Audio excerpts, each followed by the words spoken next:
बिस्मिल्लाहिर्रहमानिर्रहीम। इतने साल बीते, स्कूल के अंदर हम क्लास के अंदर पढ़ते थे, सारे मामला ठीक थे, कभी ऐसा लगा ही नहीं कि इनको हमसे प्रॉब्लम है, हमें इनको इनसे प्रॉब्लम है। ठीक है, हमारे इलाके के अंदर भी कभी ऐसा नहीं लगा। अभी कुछ टाइम से ऐसा होने लगा है, पिछले कुछ सालों से। अब ये क्या है, यानी अभी कुछ रिसेंटली हुआ है ना कोई हादसा जो इनकी ऐसी सोच बन गई है। कोई भी हिंदू ये नहीं चाहता कि उसके इलाके की मस्जिद को तोड़ दिया जाए। कोई भी हिंदू ये नहीं चाहता कि उसके पड़ोस में रहने वाले अब्दुल को मार दिया जाए।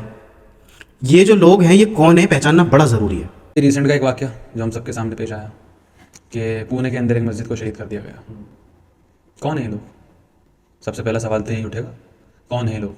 कभी हमने तो नहीं देखा कि मुस्लिम किसी मंदिर पे चढ़ के उसे तोड़ रहा हो, हमने तो कभी नहीं देखा। कौन है ये लोग? सवाल यही है, कौन है ये लोग? हिंदू हो चाहे मुसलमान हो, उसके ऊपर तो फैमिली के 10 दबाव हैं और वो अपनी फैमिली पालने के लिए और ख़ुद को एक बेहतर इंसान बनाने के लिए पूरे दिन काम करता है। तो लिहाजा प्रॉब्लम किस चीज़ से है?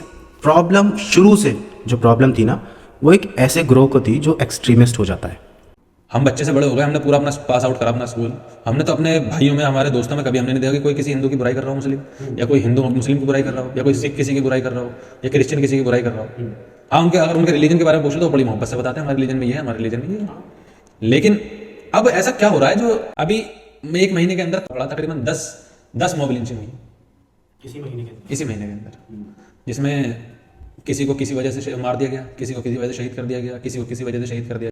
शायद वो ये लेके जा रहा था, शायद वो ये कर रहा था, शायद वो कर रहा था, इस बुनियाद पे उन्हें शहीद कर दिया गया।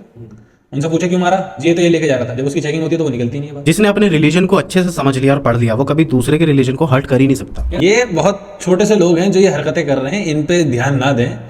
मुसलमान को अगर देखना है ना, तो किसी ऐसे मुसलमान से आप ताल्लुक रखें जो वाकई में दीन पे चल रहा हो। कि लिहाजा हमें अपने माशरे के अंदर एजुकेशन को आम करना है, और जब हमें पता ही है कि हमें मिलकर ही रहना है, तो क्यों ना मोहब्बतें बांटी जाएं।